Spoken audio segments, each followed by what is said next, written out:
Hello guys, I am राखी और आज इस सेशन में मैं आपको सीवी या रेज्यूमे बनाना सिखाऊंगी। जैसा कि आप सभी को पता है कि सीवी और रेज्यूमे आपके जॉब पॉइंट ऑफ व्यू से या करियर पॉइंट ऑफ व्यू से बहुत ही ज्यादा इंपॉर्टेंट होते हैं, क्योंकि जब भी आप किसी कंपनी में किसी भी जॉब के लिए अप्लाई करते हैं तो आप नहीं चाहते हैं इट इज योर रेज्यूमे जो किसी हेड पर्सन तक वहां पहुंचता है।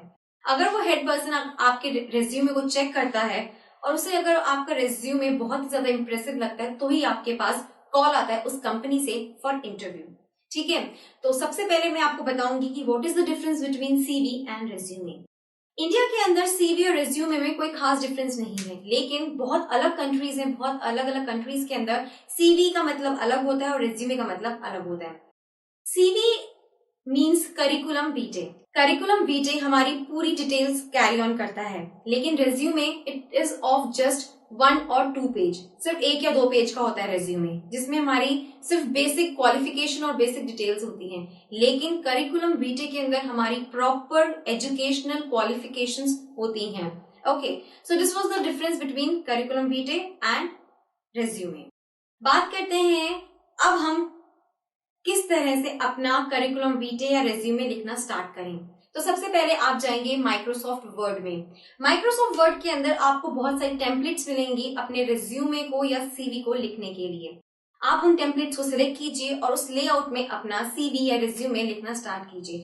अगर आपको वो टेम्पलेट्स नहीं पसंद आती हैं तो आप इंटरनेट पे जाके रेज्यूम टेम्पलेट के नाम से सर्च कीजिए और आप वहां से डाउनलोड कीजिए अपनी टेम्पलेट्स को और उसमें अपना सीवी या रेज्यूमे लिखना स्टार्ट कीजिए। ठीक है, सो लेट्स बिगिन कि किस तरह से हम स्टार्ट करेंगे अपना रेज्यूम या सीवी लिखना। ओके, रेज्यूम और सीवी लिखना जो मैं आपको यहाँ बनाना सिखाऊंगी वो दोनों के लिए ही इंपॉर्टेंट है। किन दोनों के लिए? फ्रेशर्स के लिए और जिनके पास एक्सपीरियंस है उनके लिए भी। सो डोंट थिंक कि ये सिर्फ फ्रेशर के लिए है या सिर्फ वर्क एक्सपीरियंस पर्सन के लिए है। It is for both of you, work experience people and freshers. तो सबसे पहले जब हम स्टार्ट करते हैं अपना सीवी लिखना तो हम किस तरह से सबसे पहले क्या मेंशन करेंगे? सबसे पहले हम मेंशन करेंगे नेम एंड कॉन्टैक्ट डिटेल्स। आप अपना नेम और अपनी जितनी भी कॉन्टैक्ट डिटेल्स हैं सबसे पहले वो मेंशन करेंगे। नेम और कॉन्टैक्ट डिटेल्स में आप क्या क्या लिखेंगे? सबसे पहले फुल नेम, अपना पूरा नाम लिखेंगे। सेकेंड, मोबाइल नंबर, आपका मोबाइल नंबर लिखेंगे। थर्ड, योर ईमेल आईडी, आपकी कोई भी ईमेल आईडी हो जिसपे आप हमेशा एक्टिव रहते हो। और आपका एड्रेस, यहाँ पर एड्रेस टेम्परेरी या परमानेंट जो भी हो, जहां पर आप अभी रहते हैं वहां का एड्रेस आप लिखेंगे, ताकि अगर आपके पास कोई मेल आए तो इसी एड्रेस पे आपके पास वो मेल आए। ठीक है, तो सबसे पहले लिखेंगे आप नेम और कॉन्टैक्ट डिटेल्स। सेकेंड जो पॉइंट आएगा आपकी करिकुलम वीटे के अंदर वो आएगा जॉब ऑब्जेक्टिव्स। जॉब ऑब्जेक्टिव्स क्या होते हैं? जॉब ऑब्जेक्टिव्स में आप लिखेंगे अपना career interest, your work environment और ऑर्गेनाइजेशन। करियर इंटरेस्ट मतलब आप किस तरह का करियर प्रोसीजर करना चाहते हैं। सेकेंड, वर्क एनवायरनमेंट, किस तरह के एनवायरनमेंट में या किस तरह के एटमॉस्फेयर में आप काम करना पसंद करेंगे। और थर्ड, किस तरह की ऑर्गेनाइजेशन के अंदर आप काम करना चाहते हैं। ठीक है, coming to the third point. Third point है आपका एजुकेशनल डिटेल्स। एजुकेशनल डिटेल्स आप लिखिएगा पूरे के पूरे टैबुलर फॉर्म के अंदर। ठीक है, second point of educational details जो मैं आपको बताना चाहती हूँ ये है कि सबसे पहले आप अपनी हाईएस्ट डिग्री लिखिएगा। जैसे कि आपने सपोज पीएचडी की है, that means it is your doctorate degree, तो सबसे पहले अपनी डॉक्टरेट डिग्री लिखिए, उसके बाद अपनी पीजी वाली डिग्री को लिखिए, फिर ग्रेजुएशन डिग्री लिखिए, फिर 12th एंड देन 10th। तो रिवर्स ऑर्डर के अंदर आप अपनी सारी डिग्रीज को मेंशन अप कीजिए in educational details in a tabular form. उसी के अंदर आप अपना कॉलेज का नाम लिखिए, अपने स्कूल्स के नेम लिखिए and the percentage you have got, जो भी परसेंटेज आपको अपनी अपनी उन डिग्रीज के अंदर मिली है। Okay, coming to the next point, employment history. Employment history के अंदर ये एम्प्लॉयमेंट हिस्ट्री वाला जो पॉइंट है ये फ्रेशर्स के लिए नहीं है, ये उन पर्सन्स के लिए है जिनके पास कुछ वर्क एक्सपीरियंस है। दैट मीन्स दूसरी कंपनी को ज्वाइन करने से पहले अपनी पुरानी कंपनी के बारे में आप सब कुछ बताएंगे। तो एम्प्लॉयमेंट हिस्ट्री के अंदर क्या क्या आएगा? आपकी पुरानी कंपनी का name, that means name of the company. Then job designation, पुरानी कंपनी में आप किस डेजिग्नेशन पे थे, किस पोस्ट पे थे। Then period of the job, किस पीरियड से लेके किस पीरियड तक आपने उस कंपनी में कितने साल काम किया है। Then job profile, job profile आप लिखेंगे बुलेट पॉइंट्स में, मतलब पॉइंट्स में लिखेंगे। जॉब प्रोफाइल में क्या आएगा कि आपने किस डिपार्टमेंट में काम किया है और किस पोस्ट पे काम किया है और कौन सा काम किया है आपने। तो जॉब प्रोफाइल में आप सब कुछ वो मेंशन अप कीजिएगा। Coming to the fifth point, special और टेक्निकल स्किल्स, मतलब आप में कौन से स्पेशल और कौन सी टेक्निकल स्किल्स हैं। ठीक है, आईटी या फिर सॉफ्टवेयर स्किल्स। ठीक है, आप मेंशन अप कीजिए कि आपको आईटी या सॉफ्टवेयर स्किल्स में से कुछ आता है। देन लैंग्वेजेस, आपको कौन कौन सी लैंग्वेजेस आती हैं। सपोज आपको आईटी और सॉफ्टवेयर स्किल्स में आप देखते ही हैं लैंग्वेजेस, जावा हो गई, सी प्लस हो गई, ये तो हो गई आपकी सॉफ्टवेयर स्किल्स वाली लैंग्वेज। अगर आपको लैंग्वेजेस आती है स्पेनिश, जर्मन, समथिंग अलग, कुछ और अलग, तो आप वो भी मेंशन अप कर सकते हैं इसके अंदर। Coming to the next point, research और पब्लिकेशंस। अगर आपने अपनी पोस्ट ग्रेजुएशन में या ग्रेजुएशन में कहीं पर किसी भी टीचर के अंदर, किसी भी गाइड के अंदर कोई रिसर्च की है और उस रिसर्च से कोई भी अगर पब्लिकेशन हुआ है, तो आप प्लीज उस रिसर्च को और उससे रिलेटेड पब्लिकेशंस को जरूर मेंशन कीजिएगा। Coming to the third, project report, that means title with description. अगर आपने अपनी पोस्ट ग्रेजुएशन में कहीं पर भी कोई भी प्रोजेक्ट किया है, तो उस प्रोजेक्ट के बारे में सब कुछ बताइए, उसके टाइटल और उसके डिस्क्रिप्शन के बारे में बताइएगा। Okay, coming to the next point, training and certification. अगर आपने अपनी पोस्ट ग्रेजुएशन लेवल में और ग्रेजुएशन लेवल में कहीं भी कोई ट्रेनिंग की है और उस ट्रेनिंग से आपको कोई सर्टिफिकेट मिले हैं, तो प्लीज उसको भी आप अपने करिकुलम वीटे में लिखिएगा।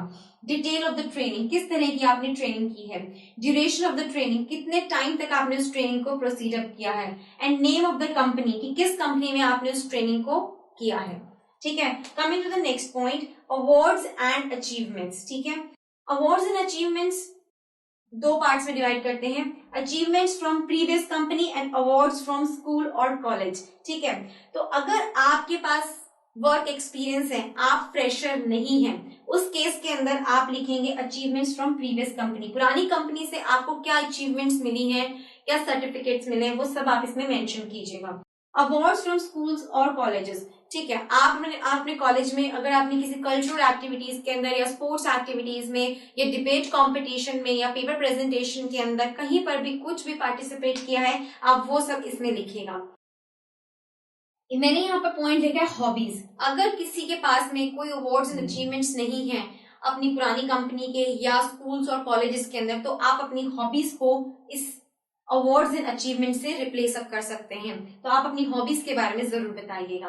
Coming to the next point, personal details. तो अवार्ड्स एंड अचीवमेंट्स के बाद में जो पॉइंट आएगा वो है आपकी पर्सनल डिटेल्स। पर्सनल डिटेल्स में आपका क्या होगा, डेट ऑफ बर्थ, आपकी जन्म तिथि यहाँ लिखी जाएगी।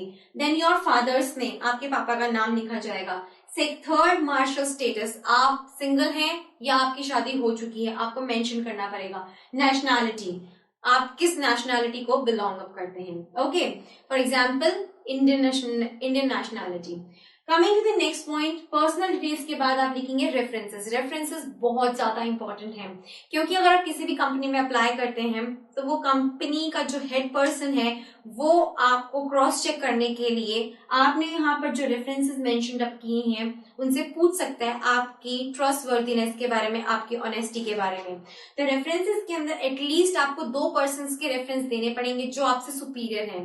ठीक है, आप अपने प्रोफेसर का रेफरेंस दे सकते हैं, आप अपने सुपीरियर बॉस का रेफरेंस दे सकते हैं, कोई भी 2 पर्सन्स का जो आपके बारे में बहुत अच्छे से जानते हो, वो 2 रेफरेंसेस आपको यहाँ पर मेंशन करने बहुत ज्यादा जरूरी है। Coming to the last one, that means declaration. Declaration में आप हमेशा लिखते हैं I hereby notify that all the information which I have provided in the curriculum vitae is very much correct। ठीक है, तो डिक्लेरेशन में आपको ये लिखना पड़ेगा कि जो भी इंफॉर्मेशन मैंने प्रोवाइड की है वो बिल्कुल सही है। ठीक है, उसके बाद आप करेंगे क्या, signature, then date and place आप लिखेंगे। ठीक है, it was all about the curriculum vitae की आपको किस तरह से करिकुलम वीटे लिखना चाहिए। और बात मैं आपको बताना चाहूंगी कि 2 तरह के सीवी होते हैं, दैट मीन्स 2 तरह के करिकुलम वीटे होते हैं। एक होता है नॉर्मल सीवी, नॉर्मल करिकुलम वीटे, एक होता है कस्टम या टेलराइज्ड करिकुलम वीटे। नॉर्मल सीवी को आप जैसे आप ऑनलाइन naukri.com पे या monster.com पे अपने आप को रजिस्टर कराते हैं जॉब्स के लिए, तो नॉर्मल सीवी को आप उसमें दे सकते हैं। ठीक है, एक होता है कस्टम या टेलराइज्ड करिकुलम वीटे। कस्टम और टेलराइज्ड करिकुलम वीटे जो होता है वो स्पेसिफाई करता है for a particular company, for a particular job, for a particular vacant position. अगर आपको किसी कंपनी में जॉब चाहिए और उस कंपनी में एक वेकेंट पोजीशन निकली है जो आपकी क्वालिफिकेशन से मैच करती है, सपोज उस कंपनी को चाहिए एक software engineer with a language to be known as Java, software engineer वो जिसको एक लैंग्वेज आती हो जावा, और आप भी एक सॉफ्टवेयर इंजीनियर हैं लेकिन आपको काफी सारी लैंग्वेज आती हैं, तो क्या करेंगे आप अपना करिकुलम बीटे या सीवी उस कंपनी के अकॉर्डिंग बनाएंगे। उस कंपनी को कौन सा पर्सन चाहिए, उस कंपनी को उस पर्सन में कौन से स्किल्स चाहिए, कौन सी क्वालिफिकेशंस चाहिए, अगर वो मैचअप करती हैं आपकी क्वालिफिकेशंस के साथ में, तो आप प्लीज उन सब क्वालिफिकेशन स्किल्स को प्रायोरिटी पे रखिए। बाकी और जो आपकी क्वालिफिकेशन स्किल्स हैं आप उनको लेस प्रायोरिटी पे लिखिए, उनको बाद में लिखिए। लेकिन जो कंपनी आपसे अगर उस कंपनी ने जो भी पोजीशन निकाली है उस पोजीशन के लिए जो भी क्वालिफिकेशंस उनको चाहिए अगर वो आप में है तो आप प्लीज उनको प्रायोरिटी पे लिखिए, बाकी सबको लेस प्रायोरिटी पे लिखिए या फिर नहीं लिखिए। तो कस्टम और टेलराइज सीवी का मतलब ये होता है जो वो कंपनी एक पर्टिकुलर एम्प्लॉय से चाहती है वो सारी की सारी क्वालिफिकेशंस आप में पोजेस करती हैं और आप अपना करिकुलम बीटे उस कंपनी के अकॉर्डिंग बनाएंगे। Okay, so this was about the two curriculum vitae, that means normal curriculum vitae and custom or terrorized curriculum vitae. So be precise to it. Coming to the tips which I should give you regarding how you should be alert. आपको alert रहना है जब आप अपना CV और resume बना रहे हैं। Number 1, font check. देखिए क्या होता है, आपको अपने रिलेटिव्स के या अपने क्लोज फ्रेंड्स के सीवी बहुत पसंद आ जाते हैं, या आप ऑनलाइन जब सीवी सर्च कर रहे होते हैं तो उसमें से कुछ मैटर आपको पसंद आता है तो आप उन सबको एक जगह कोलैबोरेट कर लेते हैं, लेकिन आप एक चीज भूल जाते हैं, आप उनका फॉन्ट चेक करना भूल जाते हैं। तो आप एज इट इज किसी कंपनी के अंदर अपना वो रेज्यूमे भेज देते हैं, जो कि एक बहुत ही ज्यादा डिसएडवांटेज है ऑन योर साइड। ठीक है, कुछ खास अच्छी बात नहीं है ये। तो आपको अपना फॉन्ट, आप जब भी आप अपना रेज्यूमे किसी कंपनी को भेज रहे हैं तो प्लीज आप चेक कर लीजिएगा कि आपका फॉन्ट साइज बिल्कुल सेम हो। दैट मीन्स आप Ctrl+A दबाइए और अपना फॉन्ट साइज बिल्कुल सेम कर लीजिए। उस साइज होना चाहिए 10 to 12 के बीच में। दूसरा एक होता है फॉन्ट स्टाइल। आप कहीं से भी कुछ भी मैटर कोलैबोरेट जब करते हैं तो उनका स्टाइल भी अलग होता है, तो आप अपने उस फॉन्ट स्टाइल को भी सिमिलर कीजिए। Most probably you should use Times New Roman, Calibri, Arial, Georgie। इस तरह के फॉन्ट स्टाइल जो अगर आप यूज करेंगे तो you will be on your safe side. ये सेफ स्टाइल है for writing the curriculum vitae. Okay, तो this was about the font check. Please अपना फॉन्ट चेक जरूर कीजिएगा। स्पेलिंग चेक, यस, जब आप अपना करिकुलम बीटे लिख चुके हो, रेज्यूमे लिख चुके हो, तो प्लीज अपनी स्पेलिंग्स को जरूर चेक कीजिएगा, या फिर आप अपने किसी भी क्लोज फ्रेंड को अपना करिकुलम बीटे दिखाइए और उससे पूछिए कि इसमें क्या कमी है, क्या कहाँ पर स्पेलिंग्स की गलती है, कुछ भी हो तो do that means spelling check. Coming to the PDF format, अगर आप अपना करिकुलम बीटे लिख चुके हैं और आप चाहते हैं कि आपके करिकुलम बीटे का फॉर्मेट एज इट इज रहे, वो चेंज कहीं भी नहीं हो, तो अपने सीवी को आप पीडीएफ फॉर्मेट में कन्वर्ट कीजिए। पीडीएफ फॉर्मेट में अगर आप कन्वर्ट करेंगे तो आपका फॉर्मेट चेंज नहीं होगा।